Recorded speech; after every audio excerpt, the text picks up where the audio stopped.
Let's take a look at the spooks and scares that were only really in one great scene. As I'm Jules, this is WhatCulture.com, and these are 10 horror movie sequels with just one great scene.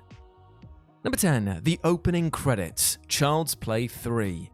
So Child's Play 3 was bad enough that it nearly buried the Killer Doll franchise for good, being panned by critics and grossing barely half of what the previous film did. Franchise creator and the movie's writer Don Mancini even later admitted that he ran out of ideas while penning the film. It's his least favourite entry in the entire series. Though the spirited performance of Chucky keeps things watchable, this is pretty much a Law of Diminished Returns sequel that rehashes the same core idea with a desperate new setting. But Child's Play 3 at least begins promisingly enough with an all-timer of an opening title sequence, which shows Chucky's mutilated body being recovered and its blood being spilled into the vat used to create the good guy dolls. We're then shown off-putting close-ups of a doll being formed, mixed with Chucky's blood, before the doll comes to life and screams, "No!" It's more visually imaginative and interesting than anything else in the movie by far.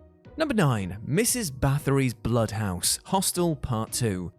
Hostel Part 2 is a totally typical also-ran horror sequel, rushed out to capitalize on the unexpected success of the original, but offering little in the way of fresh ideas. But Eli Roth's follow-up does at least boast one unforgettably gnarly death scene, when poor Lorna here gets kidnapped and wakes up naked hanging upside down above an empty pool. Moments later, a beautiful woman enters the room, strips naked, and lays beneath her, before grabbing a scythe and then beginning to toy with her. Soon enough, the woman slashes away at Lorna, causing her blood to drip down into the pool and cover the nude woman. Eventually, she puts Lorna out of her misery by slitting her throat, causing the woman's nude body to be sprayed with even more of the red stuff, much to her delight. Now, considering that the naked psychopath is credited as being Mrs. Bathory, we can assume that the character is an homage to the prolific Hungarian murderer Elizabeth Bathory, who allegedly enjoyed bathing in the blood of virgins in an attempt to regain her youth.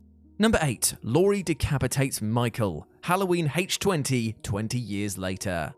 As Halloween sequels go, Halloween H20 isn't that bad. In fact, it's actually probably the best one since Halloween 3 and does restore a certain dignity to the franchise in the process. And while it flirts with being a genuinely good movie, it mostly ends up feeling like it was filmed from a first draft script. But there is absolutely one home run scene that this movie hits out of the park, and that is the ending, where Laurie finally appears to kill Michael Myers once and for all by decapitating him with a hugely satisfying swing of her axe. Better still, the film rolls the end credits less than 20 seconds after Myers' head is parted from his body. There's no sequel baiting credits tag nor any excessive dramatic guff. This was the perfect way to end the franchise. But of course, an 8th film eventually went into production with Halloween Resurrection, presenting an awful retcon whereby Michael is revealed to have switched clothes with a paramedic moments before the decapitation. Oh, ridiculous. Yes, indeed it was.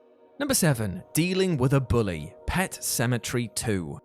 Somewhat aptly, Pet Sematary 2 is a shambling, soulless husk of a sequel for the most part, and the only really memorable aspect of the entire movie is Clancy Brown's deliriously unhinged performance as a zombified asshole sheriff. Even so, Brown is mostly just elevating bunk material, save for one genuinely well-executed sequence in which Gus makes short work of a punk kid known as Clive, who moments earlier had threatened to mutilate Jeff's face with the wheel spokes of his own bike. Gus intervenes, sends Jeff home, and then terrifies Clyde by picking up his own motorcycle, hitting the gas, and holding the fast-turning wheel to his face. "I'm just fucking with you," Gus hilariously quips before Clyde's scarf gets caught in the wheel and slams his face into it. A surprised Gus then says, "Whoops," and then just decides to finish the job. At once nauseatingly violent and riotously funny, this is the exact sort of tone the rest of the movie should have stuck with, but sadly didn't. Number 6. The Bathtub, The Ring 2.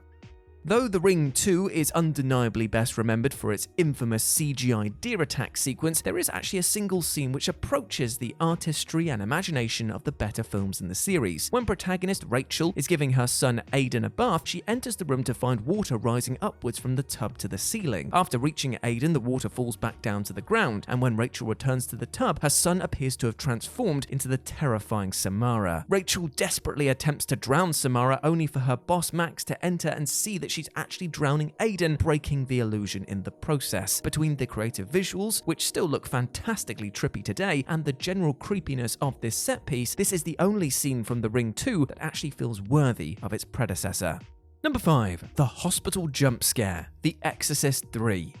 So, The Exorcist 3 is an undeniably huge improvement over the wretched second movie, though it's also still relatively rough around the edges, in large part due to good old executive meddling. It's absolutely a film that flirts with greatness many times though, but only gets there in one single scene. We're talking, of course, about the iconic hospital jump scare midway through the movie, in which writer-director William Peter Blatty spends the better part of 5 minutes setting up an all-timer of a great fright. The scene is defined by the seemingly ordinary shot of a camera trained on a hospital hallway. After one of the nurses locks up a patient's room and returns to the hallway, we're caught totally off guard when a robed figure immediately emerges from the room and chases the woman with a pair of scissors. The subsequent shot of a decapitated Jesus statue makes it clear what the hell just happened. But the utterly hellish tension chord that rings out is nevertheless the stuff of nightmares. This is a masterful example of setup and payoff.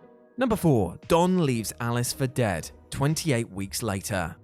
28 Weeks Later is certainly not a bad movie by any stretch. It's definitely a solidly decent sequel, but it is one that only manages to capture the nerve-shredding anxiety in its opening sequence. This scene depicts the harrowing circumstances through which Don left his wife Alice for dead after a horde of the infected attacked their tranquil farmhouse getaway. Between the claustrophobic camera work, Carlisle's physical performance, and a well-earned reprise of the first film's iconic track In the House in a Heartbeat, it's a dizzyingly intense, brutally violent sequence which sets the tone perfectly. It's not surprising to learn that the scene's second unit direction was undertaken by Boyle himself, seemingly explaining why it captures the vibe of the first film so much better than the rest of the movie. Again, that's not to say that 28 Weeks Later is anything less than an entertaining follow-up, but it definitely lacks the grimly compelling psychological horror of Boyle's original.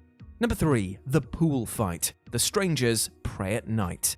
The generically monikered The Strangers Pray at Night is stylish and well acted in parts, but largely inert as horror films go, save for one unforgettable end film set piece in which Luke finds himself facing the strangers by a motel pool. As Bonnie Tyler's immortal Total Eclipse of the Heart blares out over the PA system, Luke kills one of the strangers and finds himself facing their axe-wielding cohort. During the fight, they both fall into the pool, and just as Luke almost escapes to dry land, the hulking stranger stabs him in the side, leaving him to either drown or bleed out in the pool. Thankfully though, he's saved by his sister. This scene is so damn great because it feels like it belongs in a whole other movie. The neon lights, the amusingly ironic use of a pop classic, and the genuine suspense at watching Luke desperately fight for his life, they're utterly brilliant. So why are they in this movie? Number 2. The Horsepower Trap, Saw 3D. The traps largely either felt like shameless repeats of ones that we'd seen before, or were just too over the top for their own good, but there is a single set piece which delivered the gory, blackly comic goods, complete with a delightful cameo from a certain legendary musician. The infamous Horsepower Trap sees white supremacist, played by the late Linkin Park vocalist Chester Bennington, waking up inside a car with his back glued to the seat. In order to save himself and his friends from death, he needs to forcibly rip his back skin from the seat and pull the lever within a time limit. The outcome is gloriously revolting mayhem. The timer runs out and the chain reaction is triggered, in which his pals are brutally killed by a series of contraptions linked to the car. And as for our poor racist here, he's fatally catapulted through the windshield of his car when it crashes into a nearby junkyard. This trap achieves the potent fusion of grim disgust and dark satire that's sorely, depressingly lacking in pretty much all of the movie's other traps. And number 1, Liquid Nitrogen Face Smash, Jason X.